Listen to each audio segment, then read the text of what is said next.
With this, from Ministry of Power, let us shift to Ministry of Oil and Natural Gas. We have with us Indian Oil Corporation Limited Executive Director and CIO, Mr. Liton Nandy. So I request him to give his presentation. Over to you. Good afternoon to everybody. Uh, Thank you, Mr. Shovik and the organizer for inviting me here. This topic is very, very important nowadays. Can I have my presentation, please? Yeah.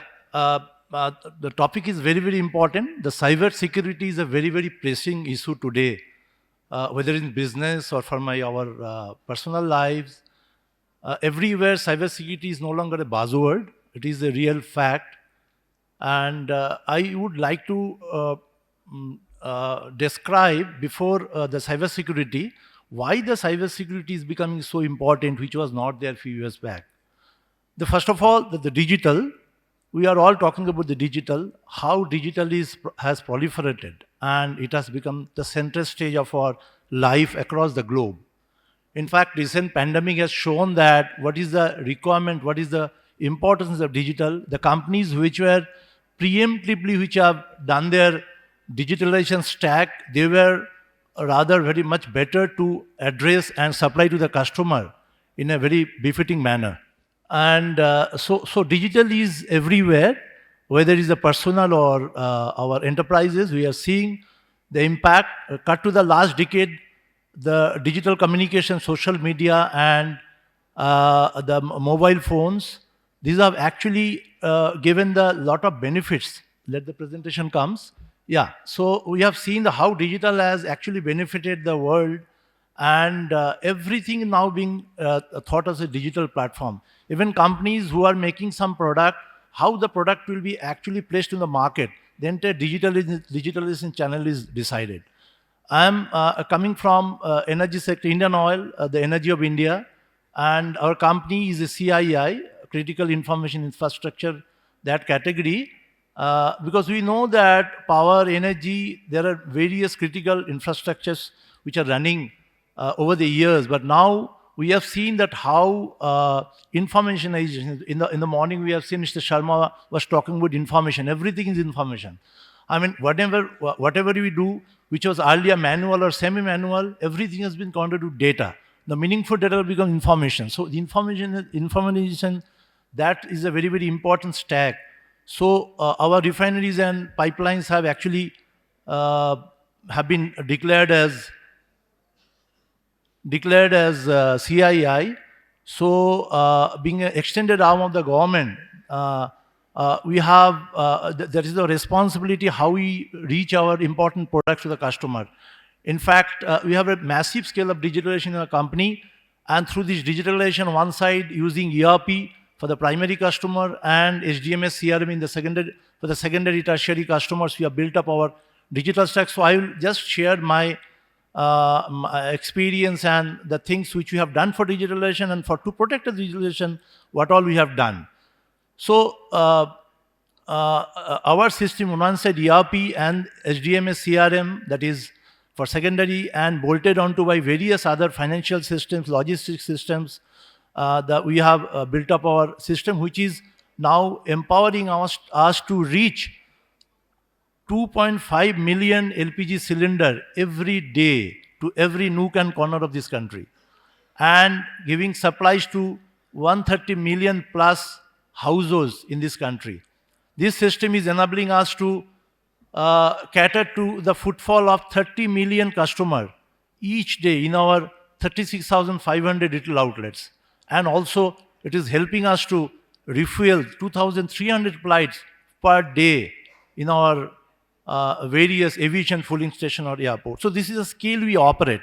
So in that, my topic is that what is required, the cyber governance, and this is the business imperative, because digital is important for business, and so is to protect the digital. And we have just before cybersecurity, I told that how digital is very, very important for business and people. We have seen how digital has helped us, and because the digital, the business is now actually catering to the new age customer. New age customer, they need experience. They need everything now. and they don't mind for paying extra dollar or extra rupees. The experience is everything. If we actually think of any of the digital platform like Amazon and all, we just think that why we are going there, what kind of experience we are getting, what are the facilities before even choosing the particular product, how we are selecting various products, how we are getting various promos, how we are placing the order, and once I place the order, how things are getting known to the logistic partners and the vendors. So, and I now know that at what time the product will come. And that's why I can be there at home to receive that product. Accepting that the product is delivered to me physically, entire thing is digital experience. So that is how the digital is very important. So now since the digital is everywhere, every part of the business decision, and this which is actually empowering the business to cater to the customer on the continuum, that is how the importance of cybersecurity which is coming up, which has accelerated in recent years.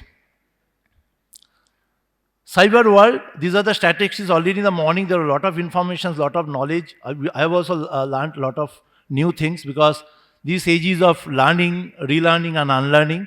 So various status, you can see how cybersecurity is actually trying to destroy, because there are two types of actors in this world, malicious actors and the good actors like all of us. So there is always a constant fight between the good actors and malicious actors, because these malicious actors are also equally equipped with the kind of tools and technology the good actors are also using. But only difference is they are very, very coordinated and they are always on offensive mode. I was very happy to hear from someone from here that now we can have a cyber offense also, including the cyber defense as well.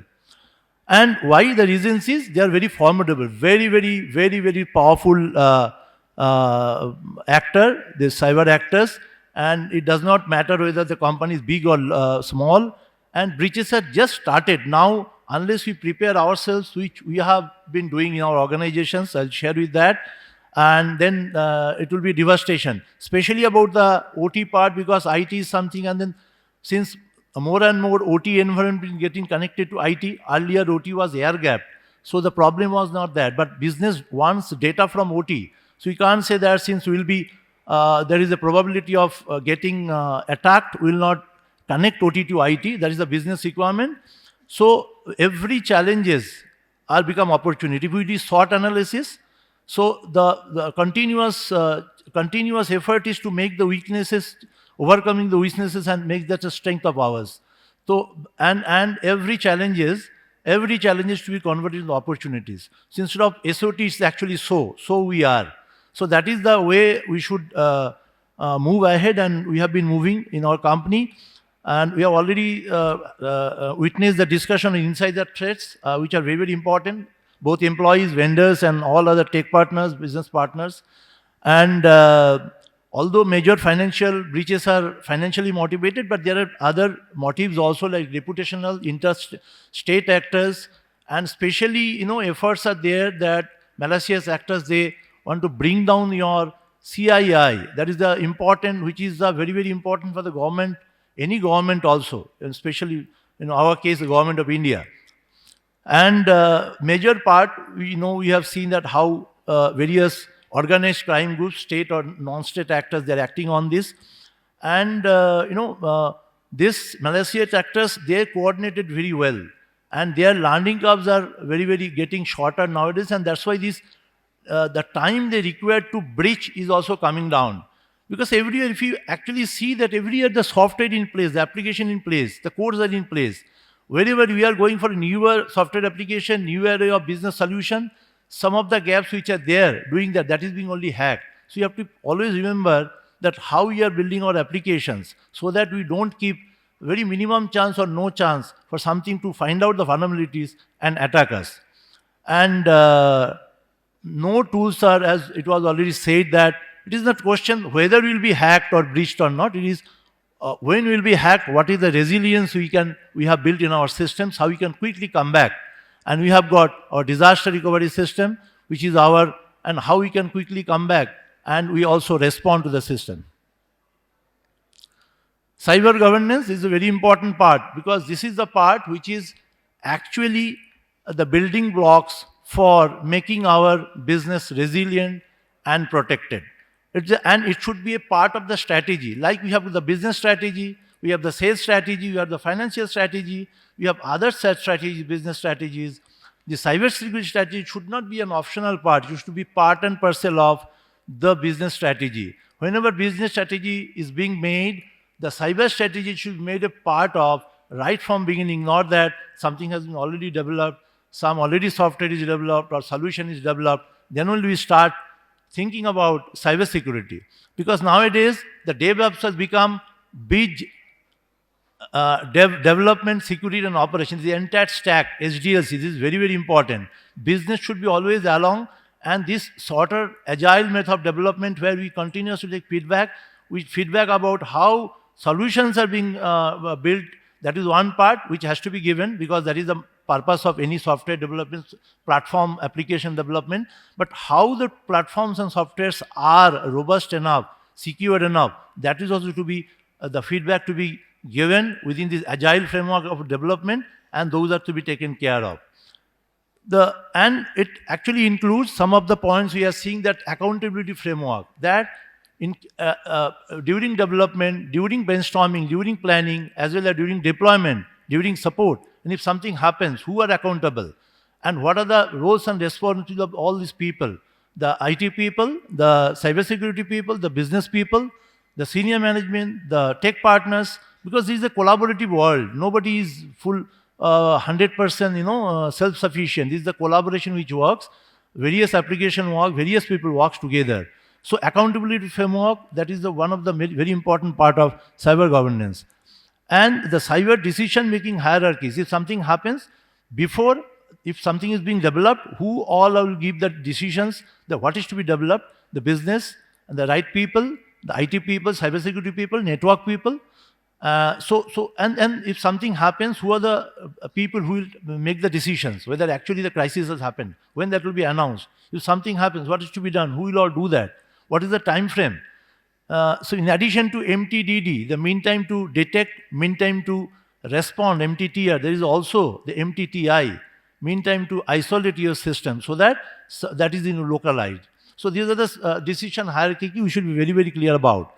And then risk definition, whether our entire business has read, or whether we have got the data classification, application classification, how it is ABC analysis we have done, whether it has been, the A class which has been attacked, or is the C class, what kind of decision we should take, and what are the mitigation plan. If something is happening, it's not that we have to be ready that something might happen. It's not that if something has happened, then we start thinking what is to be done. What are the mitigation plan, including our, in collaboration with the business, collaboration with the tech partners, security experts, and of course, in the entire system, who is the oversight, that committee, who is actually seeing that things are being done in right perspective or not. It is very important, as we know, that it is merely not fraud and theft, it is reputation, it is a financial, it is make or break systems.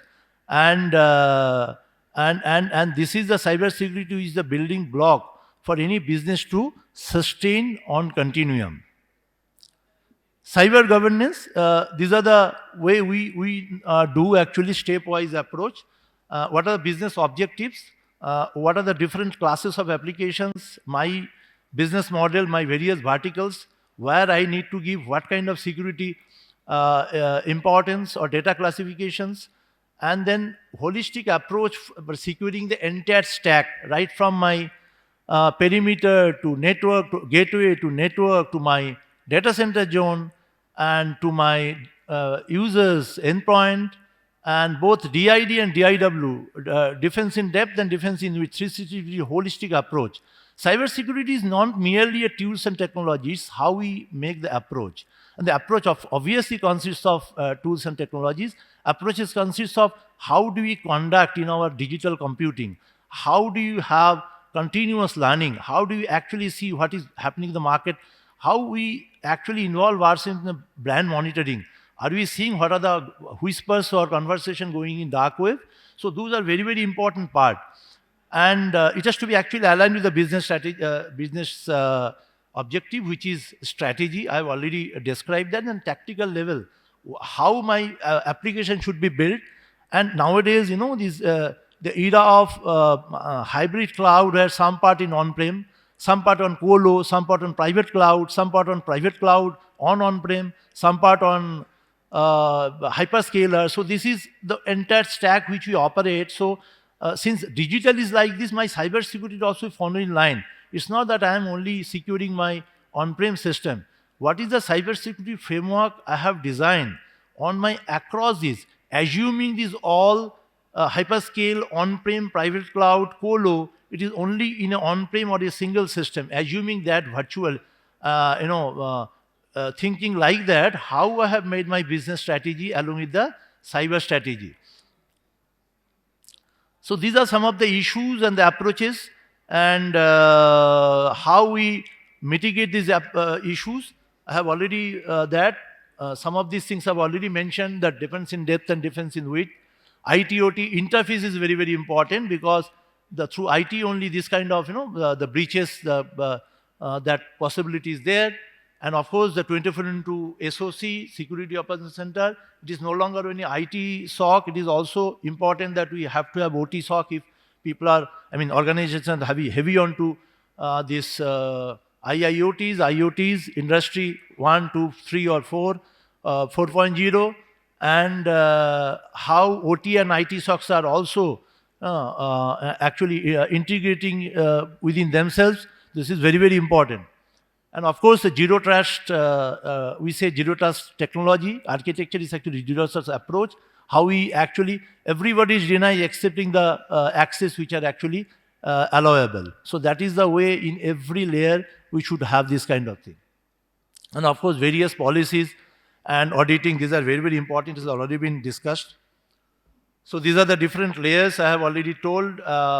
And it is a north-south traffic or east-west traffic from data center to data center. So all these are very, very important. So these are some of the functions which are very, very important. Cyber operation, coordination, training, and resilience. This has already been discussed. So these are the very building blocks. And various compliances, especially which has come now, DPDPA 2023. Now responsibility is more, because we are data fiduciary. Big organization like us, we are significant data fiduciary, and entire responsibility is on. So we have to be very, very on tiptoe how we manage that, how we actually have collaboration with our tech partners to make these things so that we can actually adhere to the rules and regulations. So these are some of the strategic move. Stakeholders understanding of the data. Data classification is very, very important. I have already told about that. And depending on this criticality of data, our actually the cybersecurity goals and what we want in our system, that is to be decided. That we have been doing actually for various our verticals like LPG, retail, and various other verticals, and embracing new threats, because every day new threats are coming, and they're very, very intelligent threats. And AI and artificial, this AI versus AI, I just heard that is actually going to come, it's already started. Newer threats like, ransomware. Nowadays, we all know as a service, AAS. We started with infrastructure service. Now it is XAS, everything as a service. Whether I want something printing as a service, database as a service, disaster recovery as a service, now we know that attack as a service. So that is also a service. So we have to all put together, have to have why not, defense as a service. So that also, because that is the coordination we need. Everybody, all organization, scholars, industries, government, policy, exchequers, everybody is to come together to build that. In our ministry, that has already started and is going in full stream, that how to industry basis, how we can build such things. That is very, very important. The defense as a service, why don't we have, when attack as a service can be there from the malicious actors, why good actors cannot do that. So that is very, very important. And of course, the buy-in from C-suite, because their buy-ins are required for actually spreading that awareness, that importance across the organization. And of course, the budgetary support, which is very, very important. Manpower support, this is very, very important. And trust as a framework, because unless everybody in the organization are believing and we are fully seized, the cyber security is also as a requirement. Like, my digital business is a requirement, and for business, my digitalization is a requirement. So this 3D, right? It is called 3D, that, digitalization, data, and decisions. Based on data we are taking. So now the fourth dimension is coming. That is, for this maintaining these 3Ds, data, digital, and decisions, I need a defense also. So this 4D is very, very important. The cybersecurity is very, very important for the matter. And these are some of the tactical move. I have already, some of these already I have touched upon.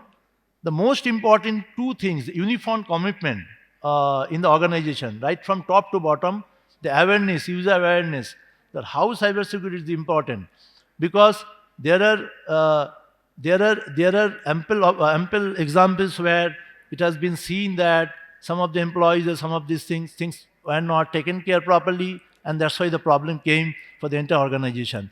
Already been told, and there are PPTs, which are people, process, and technology, that is important for any digitalization. At the same time, it is equally important for cybersecurity, where when tools and technologies are very, very important. Full stack I've already discussed, and many of earlier discussion also. Processes are very important. VAPTs, our IT policies, our security policies, and access IDAM, our access policies, identity management, zero trust. All these processes are important, but people's awareness, that is very, very important, because what about the password management, sharing of data, these are very, very important nowadays. So because these, malicious actors use these TTPs to attach these PPTs. So that's why this is very, very important, the uniform commitment. And of course, I have already emphasized upon the collaborative combat, because there is a collaborative attack. If you go to dark web, we see the lot of assets are sold. These are the vulnerable assets you can attack now, so you can share the revenue if you get from there. So when the collaborative attack as a service can be there, why not the collaborative defense as a service and collaborative combat? With this, thank you so very much. Namaskar from Energy of India, Indian Oil. Thank you, Mr. Liton Nandy, ED and CIO, Indian Oil Corporation. Collaborative approach and cyber security governance, very important points you have raised.